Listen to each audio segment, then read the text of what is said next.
그 무덥던 여름도 지나가고 언제 끝날까 하고 생각했던 그 길고 긴 폭우도 지나가고 뜨겁게 우려대던 매미도 갔습니다.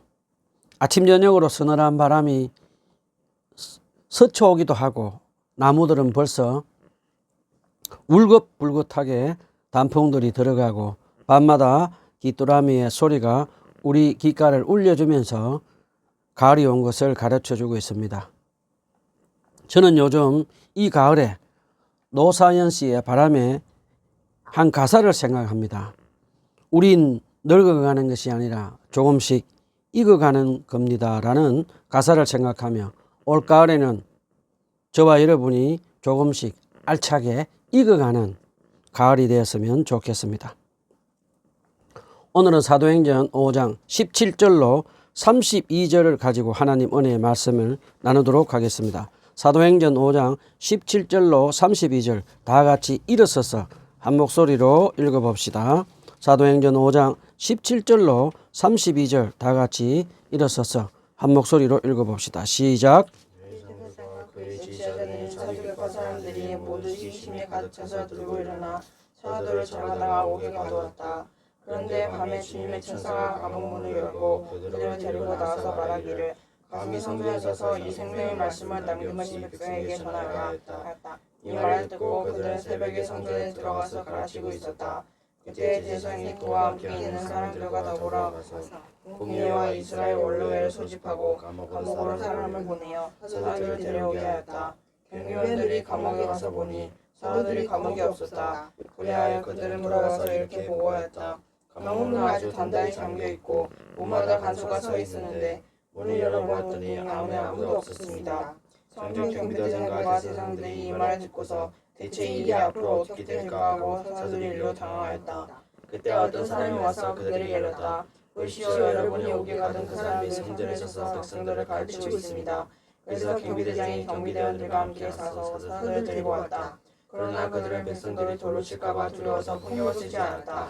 그들이 사도들을 데려다가 공의회 앞에 세우니 대제사장이 시문하였다. 우리가 그들에게 그 이름으로 가르치지 말라고 엄중히 명령하였소. 그런데도 그들은 그들의 가르침을 온 예루살렘에 퍼뜨렸소. 그들은 그 사람의 피에 대한 책임을 우리에게 씌우려 하고 있어. 베드로와 사도들이 대답하였다. 사람에게 복종하는 것보다 하나님께 복종하는 것이 마땅합니다. 우리 조상들이 하나님은 여러분이 나무에 달아 죽인 예수를 살리셨습니다. 하나님께서는 이분을 높이셔서 오른쪽에 앉히시고 영도자와 구주로 삼으셔서 이스라엘이 회개를 하고 죄사함을 받게 하였습니다. 우리는 이 모든 일을 증인하며 하나님께서 자기에게 복종하는 사람들에게 주신 성령을 그러하십니다. 오늘 본문은 12사도들이 예루살렘 산헤드린 기족 종교조 지도자들에게 붙잡혀서 감옥에 가서 종교 재판을 받으며 일어났던 이야기입니다. 자, 이제 예루살렘 교회가 이제 한 10년쯤 되어서 교회는 계속해서 성장을 해갑니다. 그러자 예루살렘 교회는 예루살렘 산헤드린 기족 종교 지도자로부터 계속해서 핍박과 이제 고난을 받는 것을 우리는 알 수가 있습니다. 먼저 사도행전 4장에 보면 예루살렘 산헤드린 기족 종교 지도자들은 예수 그리스도를 믿고 구원받는 복음을 전하는 베드로와 요한 두 사도를 감옥에 가두고 첫 번째 종교 재판을 열어서 이제 핍박을 합니다. 산헤드린 기족 종교 지도자들은 성령 충만한 베드로, 요한 사도의 변론을 감당하지 못하고 또 많은 유대인들이 사도들의 가르침을 따르는 것을 두려워해서 그들은 두 사도에게 예수 이름으로 가르치지 말라고 협박을 하며 풀어줍니다. 감옥에서 풀려나온 성령 충만한 사도들은 예루살렘 기족 종교주자들의 협박에도 불구하고 계속해서 하나님 나라의 복음을 전파하며 가르칩니다. 그리고 성령 충만한 12사도들은 성령의 능력으로 많은 이적과 기적을 행하기도 합니다. 또 예루살렘 교회 성도들은 서로 성령으로 사랑하며 자원해서 순수한 마음으로 자기 재산을 팔아서 사도들 발 앞에 놓아두고 사도들은 가난한 사람들에게 필요에 따라 나누어 주면서 교회 안에 단 한 사람도 가난한 사람이 없게 하며 한 마음으로 기도를 하며 거룩한 삶을 살았습니다. 성령 충만한 12사도들이 하나님의 나라 복음을 가르치고 많은 병자들을 치유하고 귀신들도 쫓아내며 많은 유대인들이 사도들의 가르침을 받고 따르며 교회가 계속해서 성장을 합니다. 그러자 오늘 5장 17절에 보면 예수님을 십자가에 못 박아 죽인 악한 사단의 졸개들인 예루살렘 대제사장과 사도계인들은 많은 유대인들이 사도들의 가르침을 따르자 그들 마음 안에 악한 시기로 이제 가득 차게 됩니다. 그들 마음속은 마치 포항제철에 있는 새를 녹이는 용광로처럼 부글부글 끓어오르기 시작합니다. 그리고 마침내 그들은 참지 못하고 12사도들을 잡아서 감옥에 가두어 버립니다.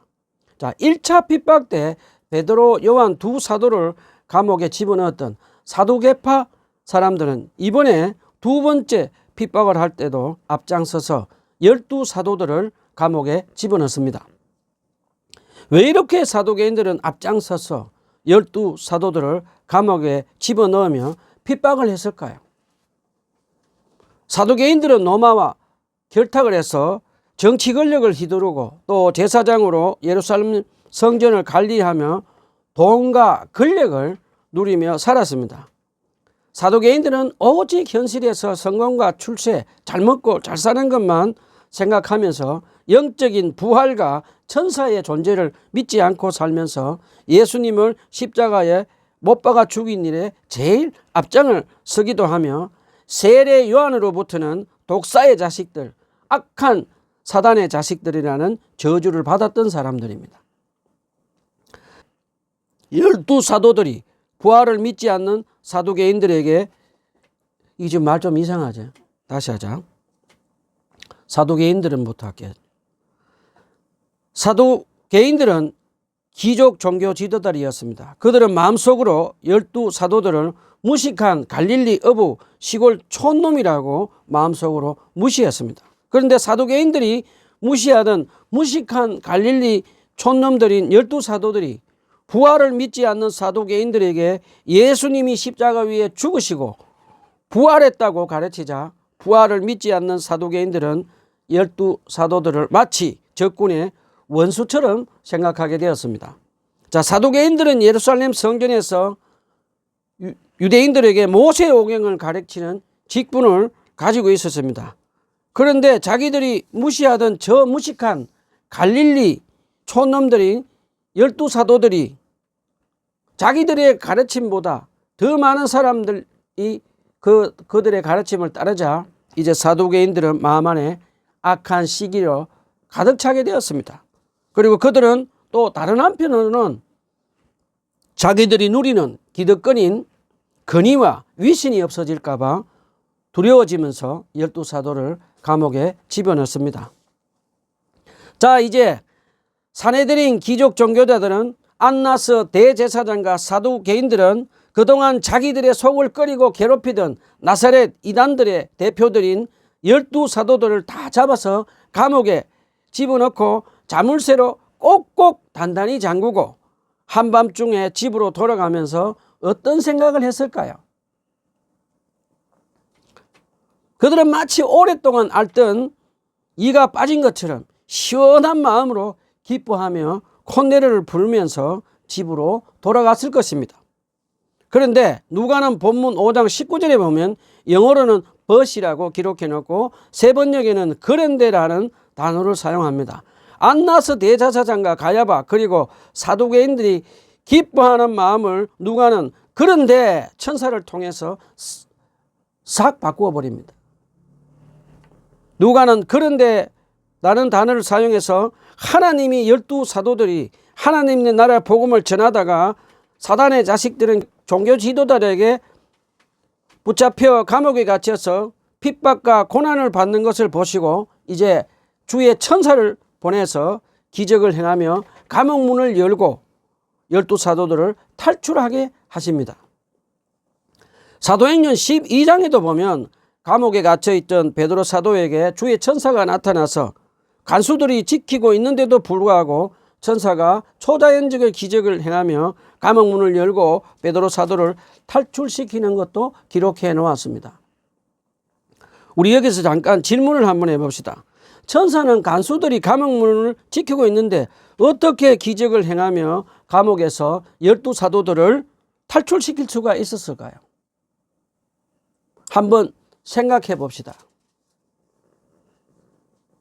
창세기 19장에 보면 두 천사가 소돔성의 롯의 집에 갔을 때 소돔성 젊은 남자, 늙은 남자들이 두 천사를 강간하려고 할 때 두 천사가 그들의 눈을 다 멀게 해버렸듯이 제 생각에는 주의 천사가 감옥을 통과할 때 간수들의 눈과 귀를 잠시 못 보고 못 떴도록 초자연적인 기적을 행하면서 감옥문을 열고 12사도들을 감옥에서 탈출을 시킨 것으로 추측이 됩니다. 여러분은 하나님이 천사를 통해 기적을 행한 것을 믿으십니까? 제 간증을 한번 해보겠습니다. 저는 오래전에 미국에서 신대원에서 공부를 할 때 캐나다에서 깨어진 관계 때문에 힘들어하는 사람이 상담을 하러 저희 집으로 찾아오겠다고 해서 한밤중 겨울에 이제 제가 살던 곳에서 고센이라는 곳에서 시카고 오하이오 공항에 이제 마중을 가게 되었습니다. 저는 미국에 살면서 처음으로 차를 가지고 고속도로에 그 깜깜한 겨울밤에 차를 가지고 조그마한 내비게이션 하나 사가지고 미국 고속도로를 100km 이상 이제 속력을 내서 달렸습니다. 그런데 사실 제일 처음으로 오하이오 시카고 고속도로를 타고 가면서 저는 살짝 두렵게 되었습니다. 한밤중이고 또 눈이 부슬부슬 내리고 있어서 저는 살짝 무섭기도 하고 초행길이라 조금은 두렵기도 했습니다. 그래서 저는 차 안에서 운전을 하면서 엄청나게 큰 소리로 찬양도 하고 기도도 하면서 시카고 오하이오 공항에 도착해서 손님을 모시고 차를 고속도로를 달리는데 차가 이상해서 보니 차 바퀴가 펑크가 난 것이 아니라 타이어가 다 찢어져 있었습니다. 저는 그것을 보고 얼마나 놀랐는지 가슴을 서도내리며 생각을 해보니 하나님이 천사를 보내서 저를 그 겨울에 고속도로에서 살리려고 천사를 보내서 차를 공항까지 안전하게 오도록 해주신 것을 알게 되었습니다. 지금도 그때를 가끔 생각하면 온몸에 식은땀이 생기며 하나님이 천사를 보내서 저를 살려주셨다는 것을 믿고 그렇게 살아가고 있습니다. 자, 이제 다시 본문으로 돌아갑시다. 본문 5장 20절에서 21절을 보면 천사를 보내서 기적을 베풀어서 감옥문을 열고 12사도들을 탈출시킨 후에 주의 천사는 12사도들에게 다시 성전에 가서 생명의 말씀, 하나님의 말씀, 구원의 복음을 전하라고 말을 합니다. 사도들은 천사를 통해서 주님께서 그들에게 말씀하시는 것을 알아듣고 그 명령에 이제 순종을 합니다. 자, 여기서 우리 한번 생각을 해봅시다. 사도들은 천사의 말에 단 한마디 변명도 하지 않습니다. 저 같았으면 이렇게 말을 했을 것 같습니다. 아니, 방금 감옥에서 탈출해서 몸도 피곤하고 잠도 제대로 자지 못했는데 집에 가서 좀 쉬었다가 나중에 다시 와서 생명의 말씀을 전하면 되지. 꼭 굳이 지금 해야 됩니까? 라고 이렇게 불평을 할 수도 있었을 것입니다. 그런데 성경을 자세히 보십시오. 12사도들은 한마디 불평도 하지 않고 밤새 잠도 한숨도 자지 못하고 감옥에 갇혀 있다가 다시 나와서 생명의 말씀을 전하라고 하는 그 천사의 말에 순종을 합니다.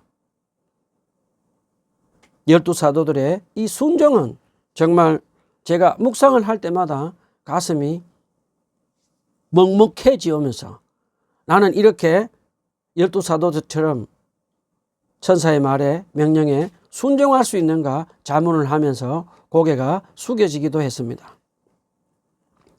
자, 이제 12사도들은 이스라엘 감람산에 해가 떠오르기 시작했을 때 예루살렘 제사장들이 이제 아침 제사를 준비하고 있었을 때 12사도들은 다시 아무 일 없었다는 듯이 다시 목소리를 높여서 생명의 말씀을 전파했습니다. 여러분, 이 장면을 보면서 어떤 생각이 드십니까? 하나님은 왜 천사를 보내서 기적을 행하며 감옥문을 열어서 12사도들을 탈출시켰을까요? 그 이유는 하나님의 생명의 말씀을 전하라고 하신 것을 우리에게 가르쳐 줍니다. 자, 이제 본문 5장 21절로 24절에 보면 천사가 기적을 행하면서 12사도들을 감옥에서 탈출한 것을 모르는 산헤드린 귀족 종교 지도자들은 성전 가까이 있는 종교 재판소에서 근엄한 모습으로 긴 수염을 늘어뜨리고 비싼 옷을 입고 하얀 두건을 길게 늘어뜨리고 높은 의자에 앉아서 12사도들을 재판을 하려고 대제사장 안나스는 성전 경비병에게 감옥에 가서 12사도들을 데려오라고 명령을 합니다. 그러자 성전 경비원은 감옥에 가서 보니 간수도 감옥문을 지키고 있고 감옥 열쇠도 단단히 잠겨져 있고, 그런데 감옥 안에는 사도들이 없고 감옥을 지키는 간수들은 빈 감옥을 지키고 있다고 성전 경비병이 안나스와 산헤드린 종교 지도자들에게 보고를 하자 그들은 당황해서 어쩔 줄을 모릅니다. 한동안 정신을 못 차리고 있던, 어쩔 줄을 몰라 하며 당황하던 안나스 대제사장에게 한 사람이 찾아와서 12사도들이 다시 성전에서 생명의 말씀을 전하며 가르치고 있다고 보고를 하자 또다시 안나스 대제사장 경비대장에게 12사도들을 잡아오라고 명령을 합니다. 그런데 12사도들을 잡으려고 한 경비대장은 사도들의 가르침을 따르는 사람들이 너무 많아서 사도들을 강제로 잡아가면 군중들이 소란을 일으킬까 봐 두려움을 느꼈습니다. 그래서 그는 힘으로 무력으로 강제로 사도들을 잡아갈 수 없다는 것을 깨닫고 12사도들에게 이제 정중하게 자기들과 함께 산헤드린 귀족 종교 재판소로 가달라고 이제 부탁을 합니다. 그 부탁을 받은 12사도들은 어떻게 합니까? 마치 기다렸던 듯이 당당하게 종교 재판소로 걸어갑니다. 여기서 우리 잠깐 질문을 한번 해봅시다. 왜 사도들은 두려워하지 않고 산헤드린 종교 지도자들이 있는 곳으로 당당하게 걸어갔을까요? 12사도들은 더 이상 산헤드린 귀족 종교자들을 두려워하지 않았습니다. 오히려 12사도들은 그곳으로 가서 예수 그리스도를 믿고 구원받는 복음을 전파할 수 있는 기회라고 생각하며 그곳으로 당당히 걸어갔습니다. 자, 이제 본문 5장 27절 28절에 보면 대제사장인 안나사는 12사도들이 산헤드린 귀족 종교주들 앞에 서자 어떻게 감옥에서 탈출을 했냐고 질문을 하지 않습니다.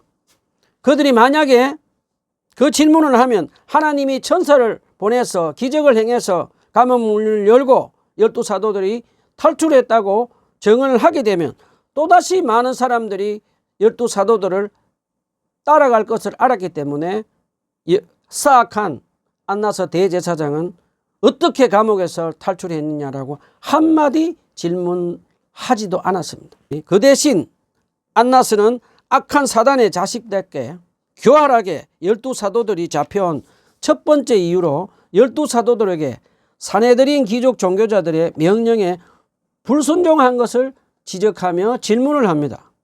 그런데 본문 5장 28절에 보면 안나스 대제사장이 얼마나 거만하고 자기 가시를 하는지를 알 수가 있습니다. 안나스의 질문을 보면 예수님의 이름이라고 하지 않고 그의 이름이라고 가르치지 말라고 명령하지 않았냐고 합니다. 안나스 대제사장이 얼마나 예수님을 경멸하고 무시했고 또 사도들을 얼마나 무시하고 경멸했는지 그의 질문에 말을 들어보면 우리는 알 수가 있습니다. 그 다음에 12사도들이 잡혀온 두 번째 이유는 그가 말한 것 중에 그 사람의 피해에 대한 책임을 우리에게 씌우려 하고 있어 라고 말한 것이 보면 알 수가 있습니다. 안나스 대제사장과 사내들인 귀족 종교 지도들은 지금 많은 유대인들이 12사도들의 가르침을 따라서 예수 그리스도를 믿고 구원받는 것을 보고 그들은 무죄한 예수님을 자기들이 십자가에 못 박혀 죽인 것을 이제 12사도들이 많은 사람들을 선동해서 안나스 대제사장과 사내들인 귀족 종교자들을 복수하고 이제 형벌을 받을까 봐 두려워하고 있는 장면입니다.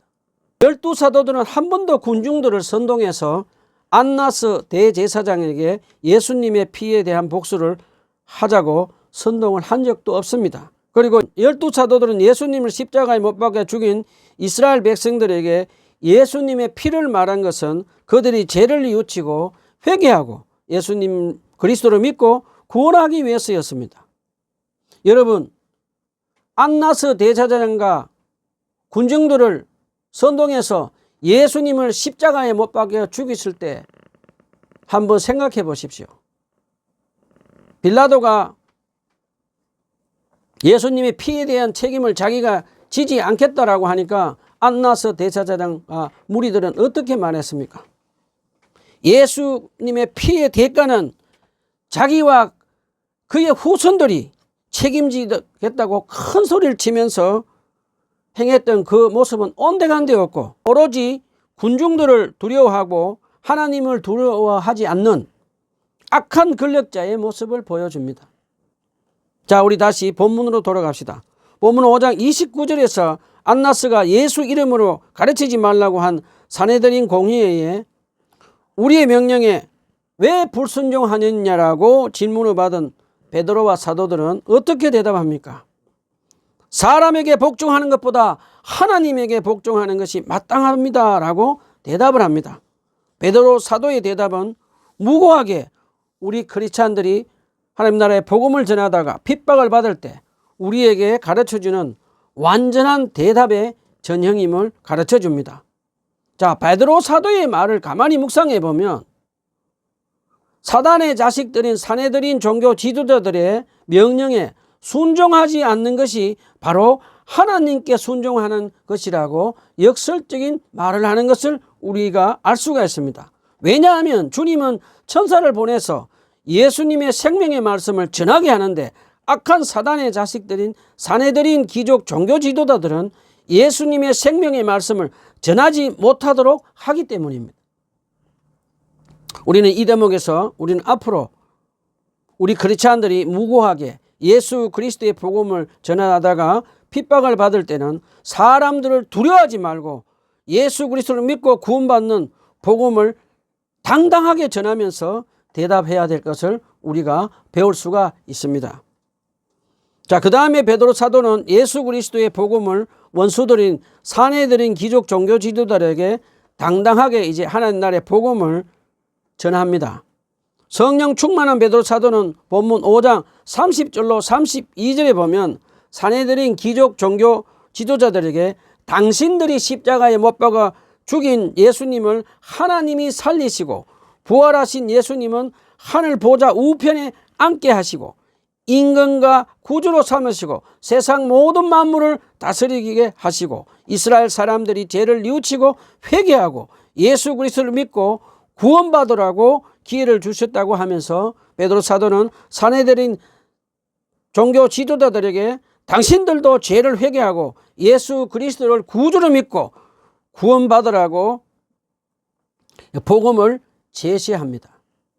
여러분, 이 장면을 보면서 어떤 생각이 드십니까? 얼마나 놀라운 일입니까?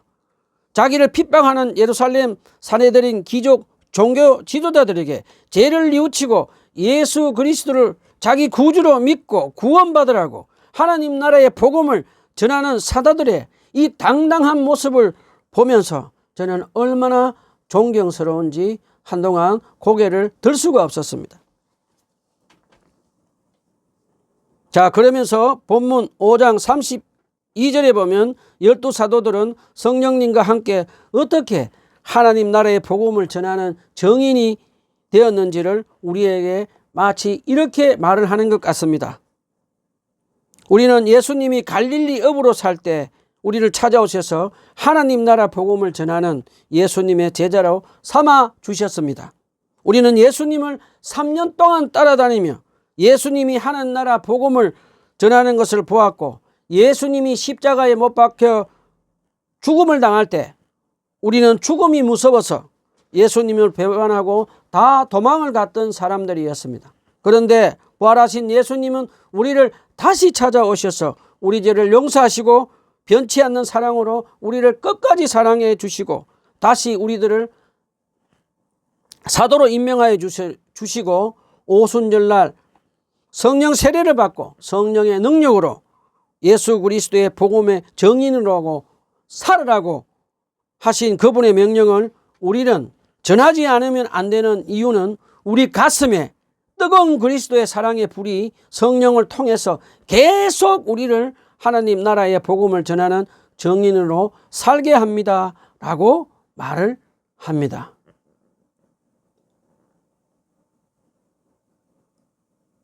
말씀을 정리합시다. 이제 우리는 어떻게 살아야 합니까? 첫 번째는 우리는 12사도들처럼 성경 말씀과 기도로 주님과 친밀한 교제를 하며 성령 충만함을 받아서 언제든지 하나님 나라 복음을 전하도록 준비합시다.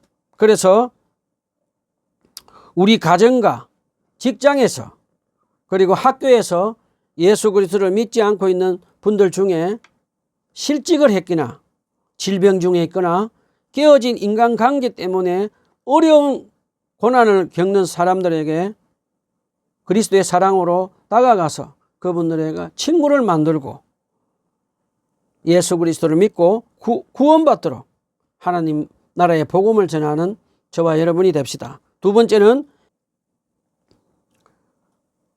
우리가 성령 충만함으로 하나님 나라의 복음을 전가할 때 악한 사단으로부터 핍박과 고난을 받을 때 두려워하지 맙시다.